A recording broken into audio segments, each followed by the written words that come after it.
Est-ce qu'on passe au dossier ukrainien, le Royaume-Uni face à la guerre en Ukraine? Oui, oui, oui, on peut évoquer un peu ça, même si je suis moins spécialiste Mm. de cette question-là. Mais ou qu'est-ce qu'on peut dire? On peut dire qu'effectivement, là aussi, c'est intéressant de voir comment Boris Johnson a pris le leadership du soutien ukrainien pour ce qui est du continent européen au sens large du terme. En devançant ses homologues de l'Union et en faisant beaucoup, comme le symboliquement illustré par sa proximité avec le président ukrainien Zelensky, non, cette amitié affichée très largement. Et donc avec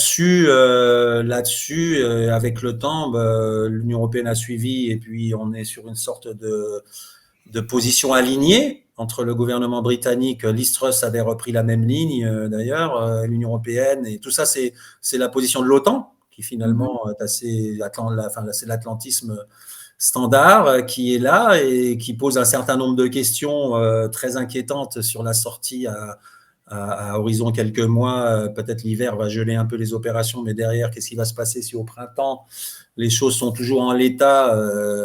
Je pense qu'on a un problème d'incapacité à fournir à Poutine une sortie du jeu qui lui permette de sauver sa face.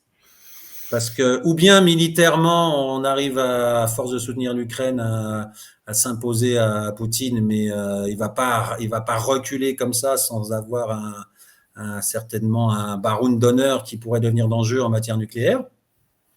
Certains disent que d'ailleurs, il pourrait, j'ai entendu dire ça, qu'il pourrait s'intéresser aux terminaux de gaz justement dans le nord du Royaume-Uni, en Angleterre, etc., où il y a effectivement des terminaux d'approvisionnement importants. Ça pourrait être même pire s'ils visent autre chose que des infrastructures.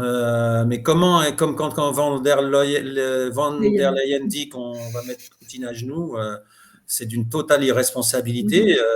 C'est pas quand même possible que dans nos chancelleries, on n'ait pas des gens qui se rendent compte que l'urgence bon, qu'est-ce qui est en jeu? C'est la Crimée, c'est les territoires russophones du Donbass, etc.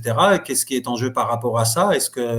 Parce que le coup de Poutine, ça pourrait être de tenter un coup de folie avec une frappe nucléaire limitée, ensuite en demandant aux Occidentaux, vous voulez qu'on poursuive, vous voulez qu'on trouve Mhm. une issue qui me soit acceptable? Ce qu'on aurait peut-être dû faire depuis le début. Bon, moi, je ne suis pas un spécialiste, je ne suis pas ça au jour le jour, hein, mais le bon sens que beaucoup de citoyens, d'ailleurs, de plus en plus réfléchissent dans ce sens quand on voit Ouais. l'impact des sanctions et la Mhm. façon dont on se tire des balles dans le pied en permanence, et que surtout, l'issue de sortie, plus on avance dans le temps, moins elle est claire, plus elle paraît dangereuse et inquiétante.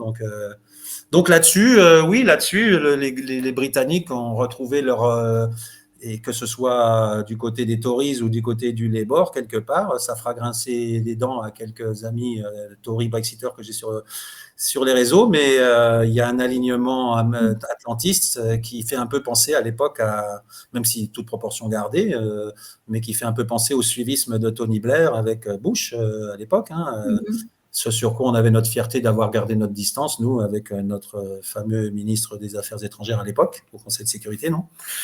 Ouais. Donc là-dessus, le Brexit n'a rien changé à l'affaire. Hein. Oui, est-ce qu'il n'y a jamais eu une position non atlantiste de la part du Royaume-Uni depuis J'en ai pas vu la le couleur. Tout ce que j'ai pu voir, c'est individuellement des gens intelligents sur les réseaux, sur Twitter, Mhm. des économistes, des politologues, des simples citoyens britanniques qui sont pro-Brexit et qui sont pas tous des suivistes aveugles de la Mhm. stratégie de réplique à Poutine. Ouais. Ouais. Et qui, effectivement, ont toujours insisté beaucoup, notamment quand on accusait Boris Johnson de mentir, quand les travaillistes accusaient Boris Johnson de mentir, de leur rafraîchir la mémoire par rapport à Tony Blair et à son fameux spin doctor, qui est très affectionné lui aussi par les médias français, à savoir Alastair Campbell. Mhm. Qui, avec Denis McShane, est l'autre chouchou des médias français qui l'interroge toujours, qui effectivement est un homme assez. J'ai vu un article dans l'IB, je le cite dans mon bouquin, de Sonia Stolper, qui était dithyrambique avec cet homme-là, et qui est détestable en réalité. Hein, donc ça fait un peu, ça fait un peu peur de voir autant d'esprits partisans aveugles, mais et peut-être avec une amnésie totale du rôle qu'il a pu jouer à l'époque. Mais bon, il est du bon côté du débat sur le Brexit pour les mainstream francophones, donc on lui fait une autoroute dans les médias. Chers camarades, si tu veux plus de contenu, de réinformation, d'éducation populaire et de formation intellectuelle, n'hésite pas à faire un don sur notre page Tipeee.